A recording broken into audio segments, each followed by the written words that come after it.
I am not a YouTuber, as they say. It's weird because I do my videos through YouTube as my channel, and that's how I get my videos out there, but I'm not a YouTuber. I don't like to be clumped into that group because I went to school for filmmaking and my degree is in film studies. I was taught to write, edit, direct, produce, you name it. That's what I was taught. It's over 10 years now. So I'm a filmmaker, not a YouTuber. I trained by learning different methods of acting. When I was in college, I learned how to act for the camera. I had a friend who got me into local stage, so I was able to train for the stage and how to project my voice and say things much clearly, especially with my diction. I learned how to do the Meisner technique. I learned how to do the Stanislavski method. So I'm well-rounded when it comes to acting. Not one particular movie takes longer or shorter than another. It just all depends on how much information I want to give out about the film. If it's a really long movie, it might be longer. If it's a really short movie, it might be shorter. But all the factors come into play, especially when you're shooting on location. Like if I'm at Billy's Midway, I always have to make sure things are just right. And if I only have an hour to shoot it, I have to get it done within that hour. And the editing will probably take the longest because of how much material is in that and how many like graphics I have to add in, how many sound effects I have to add in, how many cutaway shots. So that makes everything how long the review is going to take. Well, usually I get into the character the same way for every review, but I have to tweak it each time. The one thing that remains constant is I'd read the script over and over again until I fully get an idea of how I'm going to read as NJ Movie Freak. As I'm talking, I have to stay in character the entire time. But once I break, that's when that blooper happens. The most in character I think I've got was Artie Lang's Beer League. If you watch the video, I have the hat backwards, I have the white t-shirt on, I drink from a fake beer can, I burp. I'm basically Artie Lang in character. Oh gosh. I have to be Kingpin. Kingpin is one of my guiltiest pleasures featuring Bill Murray. And Bill Murray, as you know, he's just a firecracker on set. To write it, it didn't take too long, but to film it, it took the longest because I filmed the entire thing within 3 hours, the first time. And then I listened back to the audio and I watched the visuals, and the sound effects from next door were impeding on what I was doing, so I had to drop everything and then film it another day. The second day I filmed it, I was having issues again with the start and stop, and I wasn't positioned correctly, like I wasn't in the frame, and props were going all over the place, so I actually had to have my fiance help me out behind the camera, and it just took so long to do because I kept messing up the lines, especially when I was doing tongue twister lines. I just kept flubbing my lines, and I'm like, oh my gosh, we're gonna be here forever. I had a few people ask me regarding Jumanji, because Jumanji was originally supposed to be, I believe, episode 10. I had the script all written, I had my props all set, I even had the Jumanji game board with the pieces all set and how I was going to do it in the review and interact with them. I thought about it again and I was like, you know what? I'm going to push the script aside for now, and if I get back to it later, that's fine. At least I'll have the script ready to go. And that's when I did Ghostbusters 1 and 2. I knew so much about Ghostbusters 1 and 2, and I was so excited because of Ghostbusters Afterlife that I was like, you know what? I got to do Ghostbusters. When I first started the NJ Movie Freak channel, I was trying to think about which film that I was going to review first. I thought long and hard about it. I was like, you know what? I've always wanted to talk about the 1977 Rollercoaster, one of my favorite films of the 1970s, and my mother was the one who introduced it to me. Now, a couple months prior to me starting NJ Movie Freak, my mother passed away, and I was like, you know what? This is the perfect film to start the channel with, and it's one of those gems that people forget about until you start talking about it again, and you're like, you know what? That was a great movie. So that's why I decided to do that one first. Willy Wonka and the Chocolate Factory, the sweetest film on earth. When I decided to do that as the second review, I was like, you know what? This has got to be done. the 40th anniversary was coming, no, excuse me, the 50th anniversary was coming up. I'm like, you know what, I'm going to get ahead of this and decide to do all my research. And just like in Rollercoaster fashion, my grandfather's the one who introduced me to Willy Wonka. I had the little VHS. I used to hang out at his house and watch it all the time. And I'm like, Willy Wonka, I mean, how could you not love Gene Wilder as that character? He's one of the most beloved characters of all time. And I was like, you know what, I got to do it. It's not a film that everyone understands because it has to do with death, the afterlife, and an unknown creature known as the Tall Man. There's a lot of great horror films out there that I could have reviewed, but I went back to the past and decided to revisit Phantasm because it's a really oddball.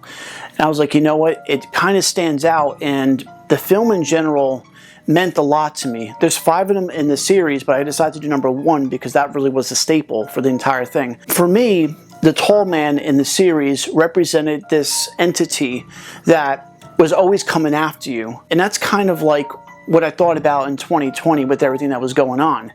That the Tall Man was a representation of everything that was going on.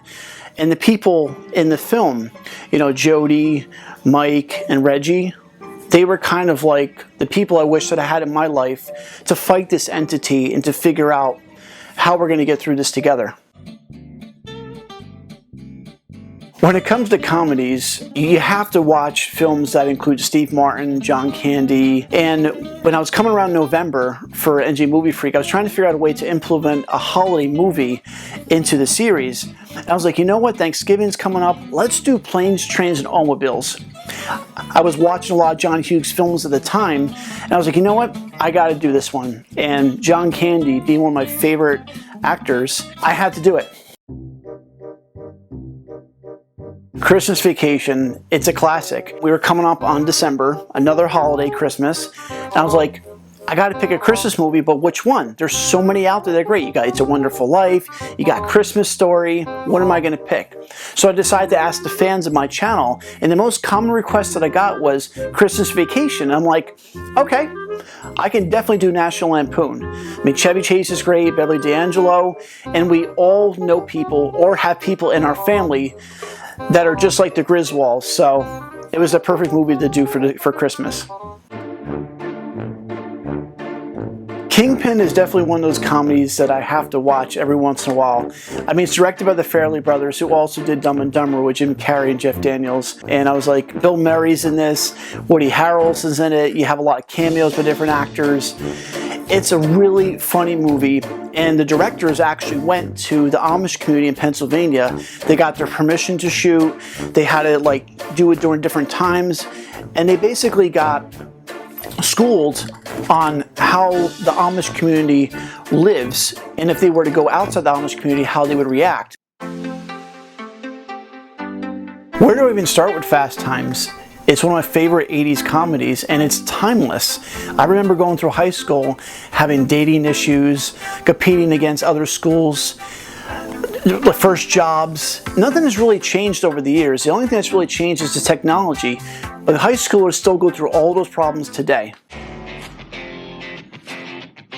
Artie Lang, great comedian, straight from the Garden State, New Jersey. There's a lot of actors and singers that have come out of the Garden State. And New Jersey doesn't get such a great rap, but this film, another one of my guilty pleasures, was shot all around New Jersey, including Seaside Heights and on the boardwalk, Tamlin Field, which is in Rutherford, just all over. So being a Jersey guy, this film really hit home. Rudy is a film that is inspired by an underdog story. And it's a great film because it talks about a guy, despite the odds being against him, he proved to himself that with a lot of persistence and dedication, he can do it. And for people that are in that same mentality and you think that, you know, the world's against you, you have to look inside yourself and say, you know what, I can do it. I have to ignore the naysayers and just keep going on my goal. Originally, I was going to do Jumanji with Robin Williams because it's a great family film and I love playing the board game. But But then I heard that Ghostbusters Afterlife was finally going to be released in 2021, and it was going to be the film to save the franchise. So I was like, you know what? Let me put Jumanji aside and go right into writing Ghostbusters 1 and 2 for the review. I got a lot of props together. I did a lot of investigation on different articles, got Harold Ramis's biography written by his daughter Violet, and I went full force with it. And I didn't finish the script until about a week before I shot it. And that review is close to a half-hour long because there was so much information that I wanted to put. I couldn't put an hour of it. So what you see is just a fraction of what I wanted to review. And it was really fun to do. TRON, the Disney film that most people thought would flop because it was experimental at the time. I originally wasn't going to do TRON, and then my sponsor, Billy's Midway out of Hawthorne, he came to me and he goes, you know, they're celebrating their 40th anniversary this year. You should do TRON. I have the TRON machine at the arcade. You can feature it. I'm like, okay, sounds like a great idea. So I started writing the script for TRON, started getting my ideas together, throwing some segues, and trying to make this more interesting because I want to tie it into the arcade game. Turns out that he was actually friends with Yori in the film, who's Cindy Morgan, and I got to interview her for the review. Very lovely person to talk to. Originally it was about 45 minutes to an hour, but I was able to cut it down to like a good 10-15 minutes, and it just came out really well. I have a bigger respect now for TRON than I did when I first saw it because I didn't understand everything that was going on with the computer and the just the language they were using. But now that, you know, between editing and talking to people, I'm like, this really is a great film, and I'm glad I did this review.